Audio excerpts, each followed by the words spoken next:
Traditional winemakers are furious right now because scientists just found a dirty secret to get young adults drinking red wine.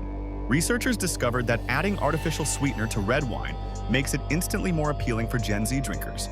For centuries, making wine was treated like a sacred art that you could never mess with.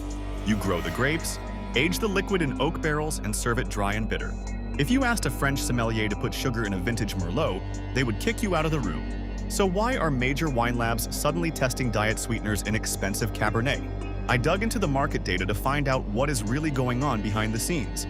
The wine business is facing a massive financial disaster because young people are simply walking away from alcohol. Recent sales reports show wine consumption among adults under 30 has dropped by double digits over the last 5 years.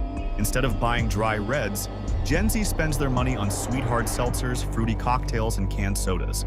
Winemakers are sitting on millions of unsold bottles, and they are genuinely terrified of going bankrupt. That is when sensory scientists decided to run a quiet, wild experiment with a group of young tasters. They poured standard red wines that Gen Z drinkers usually hated for being too bitter, dry, and harsh. Then, the researchers secretly spiked those exact same glasses with small drops of common, zero-calorie sweeteners like sucralose and stevia.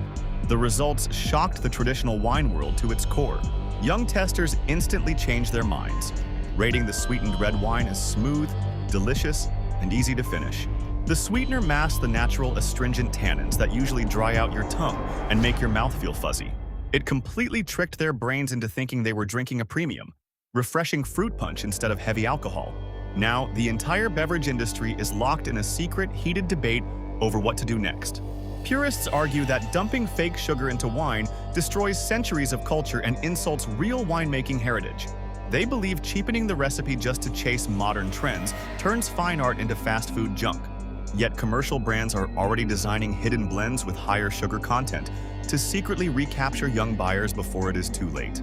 They know that sticking purely to tradition might mean going completely out of business by next decade. It turns out nothing in the beverage aisle is sacred when billions of dollars are on the line. Click the video on your screen right now to see the dark truth behind the grocery store drinks you buy every single day.